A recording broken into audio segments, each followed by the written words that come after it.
So now the most important topic in conflict and culture and power and conflict.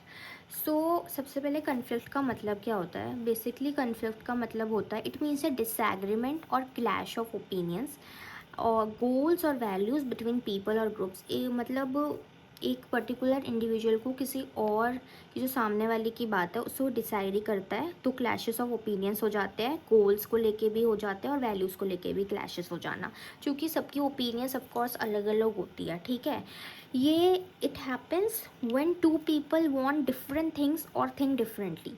ये तब होता है जब दो जो लोग हैं उनको अलग चीज़ें चाहिए होती है और वो अलग तरीके से सोचते हैं।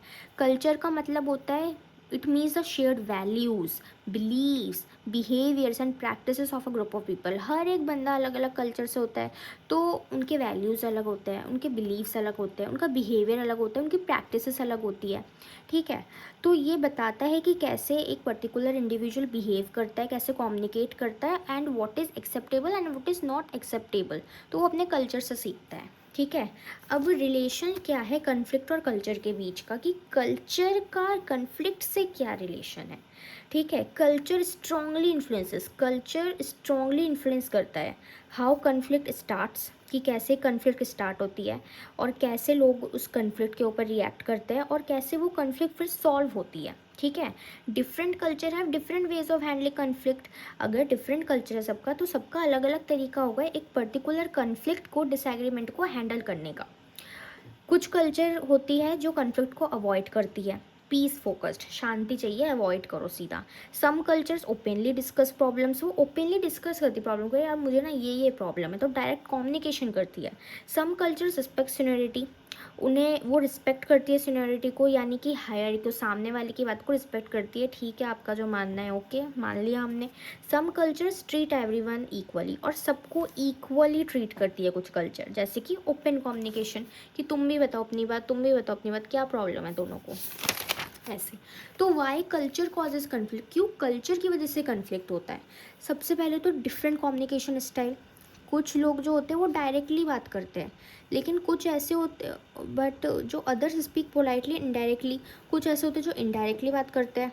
ठीक है, मिसअंडरस्टैंडिंग हैपन्स ईजीली, बहुत जल्दी से मिसअंडरस्टैंडिंग हो जाती है because of the different communication styles. Then different values, एक कल्चर वैल्यू करता है टीम वर्क को और दूसरा कल्चर वैल्यू करता है इंडिपेंडेंस को, तो इनमें भी कन्फ्लिक्ट हो जाता है। Different beliefs about respect, respect को लेके अलग अलग धारणा। ठीक है, कुछ कल्चर में जब बड़े बोल रहे होते हैं तो इंटरप्ट करना डिसरिस्पेक्टफुल होता है, लेकिन कुछ कल्चर में ऐसा होता है कि नॉर्मल डिस्कशन है, हम कह सकते हैं बड़े तो क्या हुआ। Different ways of solve problems, की किसी प्रॉब्लम को सॉल्व करने का तरीका अलग है सबका सबका। कुछ चाहते हैं कि क्विक डिसीजन, जल्दी से डिसीजन बना, कुछ चाहते हैं जो डिस्कशन करना चाहते हैं सबके साथ में।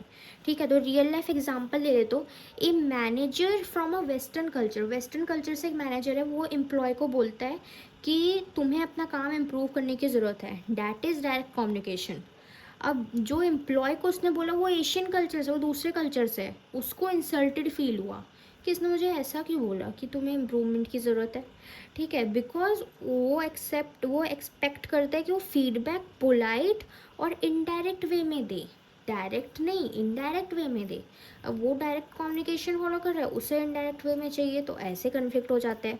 तो this cultural difference leads to conflicts, इस कल्चरल डिफरेंस की वजह से होते हैं कन्फ्लिक्ट्स। सो डैट्स वाई ये कन्फ्लिक्ट और कल्चर कनेक्टेड होते हैं।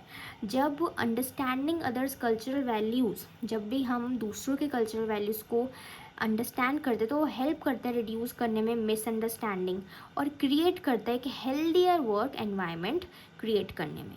ठीक है, so this is about conflict and culture, की कल्चर की वजह से कैसे कन्फ्लिक्ट होता है। अब पावर एंड कन्फ्लिक्ट, अब पावर की वजह से कन्फ्लिक्ट कैसे हो सकता है।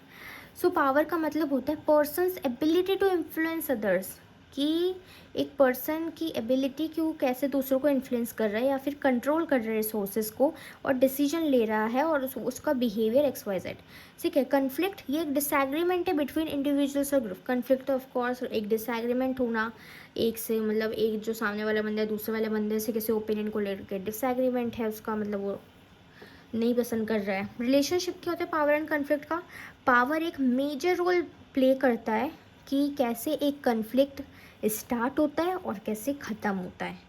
कुछ पावर को मिसयूज़ करते हैं, कुछ ज़्यादा पावर चाहते हैं, कुछ पावरलेस फील करते हैं और अनफेयरली ट्रीट होते हैं दूसरों से। ठीक है, अब हाउ पावर क्रिएट्स कन्फ्लिक्ट, कैसे पावर से कन्फ्लिक्ट क्रिएट होता है।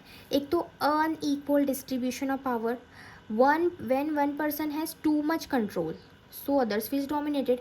एक के पास ही सारा कंट्रोल दे दिया तो बाकी सारे तो डोमिनेटेड फील कर रहे हैं। ठीक है, मिस यूज़ ऑफ पावर, यानी कि when a leader uses authority unfairly so conflict begins, यानी कि एक लीडर अथॉरिटी को मतलब गलत तरीके से यूज़ कर रहा है तो कन्फ्लिक्ट वहाँ से भी आते हैं। ठीक है, कंपटीशन फॉर पावर, डिपार्टमेंट्स और टीम मेंबर्स लड़ सकते हैं लीडरशिप रोल्स के लिए। पावर स्ट्रगल्स, दो लोग एक पोजीशन चाहते हैं, सेम पोजीशन चाहते हैं, अथॉरिटी चाहते हैं, तो उसको लेके भी कन्फ्लिक्ट हो जाते हैं। तो कैसे पावर सॉल्व करता है कन्फ्लिक्ट को, usually authority to make decisions. ठीक है, a manager can settle a dispute between two employees, एक अपनी अथॉरिटी को यूज़ करो एक डिसीजन लेने के लिए। जो एक मैनेजर होता है वो दो एम्प्लॉयज़ के बीच की जो मतभेद को सॉल्व करता है। ठीक है, मैनेजर अपनी पावर का यूज़ करता है एंड दो एम्प्लॉयज़ की मतलब जो लड़ाई चल रही है उसको सॉल्व करता है using expert power. A knowledgeable person can guidance और टेक्निकल कन्फ्लिक्ट, जो एक नॉलेजेबल बंदा है जिसके पास मतलब नॉलेज है वो गाइड कर सकता है, सॉल्व कर सकता है टेक्निकल कन्फ्लिक्ट्स को। यूजिंग रिवॉर्ड पावर, इंसेंटिव्स दो टू इनकरेज कॉपरेशन, ताकि सब कॉपरेट करें कि हम ये रिवॉर्ड देंगे अगर सबने अच्छे से कॉपरेट करके काम किया तो अपनी पावर का ऐसे इस्तेमाल करो। Example, two employee want to lead a project, दो एम्प्लॉय है वो एक प्रोजेक्ट को लीड करना चाहते हैं। Both try to show they have more skills, अब दोनों दिखा रहे हैं कि मेरे में ये स्किल, मेरे में ज़्यादा स्किल्स है, नहीं मेरे में ज़्यादा स्किल्स है। The manager uses legitimate power and selects the person with better performance, manager अपनी पावर का यूज़ करता है। लेजिटिमेट पावर, लेजिटिमेट मतलब होता है जो कि आपकी फॉर्मल पोजीशन से आपको पावर मिली होती है। ठीक है, जो भी ऑर्गेनाइजेशन के अंदर आपको पावर दी गई होती है according to your skills and all. तो द पर्सन विद, और सेलेक्ट करता है एक पर्सन को बेटर परफॉर्मेंस के साथ। ठीक है, अब जो the managers power help resolve the conflict, जो मैनेजर की पावर है उसने कन्फ्लिक्ट को रिजॉल्व किया। तो पावर को सही तरीके से यूज़ करना आना चाहिए। पावर कन्फ्लिक्ट भी क्रिएट कर सकता है अगर मिसयूज्ड हुआ तो, लेकिन वही सेम पावर जब वाइजली एकदम इंटेलिजेंटली यूज़ हो तो वो कन्फ्लिक्ट को सॉल्व भी कर सकता है और शांति ला सकता है। So this is power and conflict.